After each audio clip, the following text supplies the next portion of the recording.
Salam əziz və dəyərli izləyicilər. Bugün sizinlə maraqlı bir sual nümunəsinin izahına baxacağıq. Sualımız horizontallar mövzusu ilə bağlıdır, relyefin təsviri ilə bağlıdır. Sualımızda bildirilir ki, A və C nöqtələri arasında nisbi hündürlük fərqi 180 metr olarsa, yanlış ifadələri müəyyən edin. Deməli, biz horizontal sxemə baxarkən müəyyən edirik ki, vergişdiriklərə əsasən relyefimiz müsbət relyef formasıdır, yəni dağdır və maksimal hündürlük 930 metr təqdim olunmuşdur. A və C nöqtələri arasında nisbi hündürlük 180 metrdir. Biz burada görürük ki, A və C nöqtələri arasında 3 kəsmə yüksəkliyi var. Deməli, kəsmə yüksəkliyi biz təyin edəndə kəsmə yüksəkliyi bərabərdir.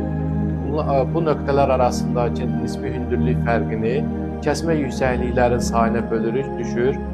Deməli, bir kəsmə yüksəkliyin hündürlüyü 60 metr. İndi bizə bunu tapmaq çox vacib idi. İndi gəlin verilənlərə əsasən biz yanlış fikirləri müəyyən edək. Birinci cümlədə deyilir ki, şərq yamacının meyilliyi azdır. Biz diqqət eləsək görərik ki, şərq yamacı bu tərəfdir. Əgər horizontallar bir-birinə sıx çəkilmişdirsə, bu yamacın daha çox meyilli olduğunu, yəni dik olduğunu göstərir. Deməli, birincidə deyir ki, şərq yamacının meyilliyi azdır. Bizdən də yanlış fikirləri soruşduğuna görə biri götürürük. 2. Nisbi hündürlük 200 metr, 270 metrdir. Nisbi hündürlük dağda necə tapılır?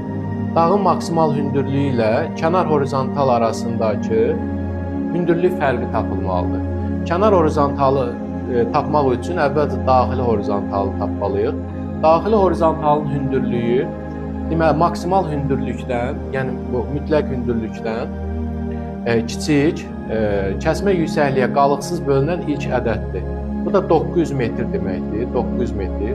İndi 900 metrdən 60 metr azalda kənar horizontalı taparıq. Burada 1, 2, 3, 4 dənə kəsmə yüksəklik var.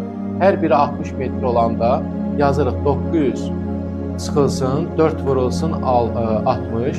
Buradan da 900-dən biz deməli 900 çıxılsın 240.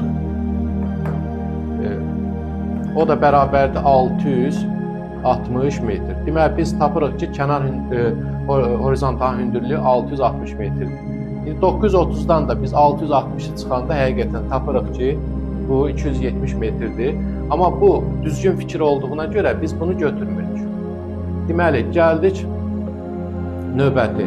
A nöqtəsi dəniz səviyyəsində yerləşir.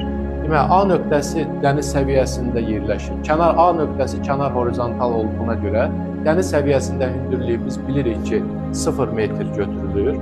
Amma biz tapdıq ki, 660 metrdir. Deməli, biz burada 3-ü də götürə bilərik. Növbəti, kəsmə yüksəkliyi 60 metrdir. Deməli, kəsmə yüksəkliyi tapmışdıq ki, 60 metrdir. Biz bunu götürmürük. Sonra C nöqtəsinin yerləşdiyi yamacın meyilliyi azdır. Həqiqətən də görürük ki, bu tərəfə getdikcə, yəni qərb istiqamətində yamacın meyilliyi azalır. Çünki horizontallar bir-birindən aralı çəkilir. Bunu da götürmürük. Qaldı 6. B və D nöqtələrinin mütləq hündürlükləri 750 metrdir.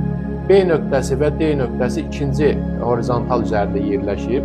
660 metr kənar horizontaldırsa, ondan 60 metr yuxarıda olan horizontalın hündürlüyü 660 üstünə 60 gələndə eləyir 720 metr. Deməli, bu 720 olmalıydı.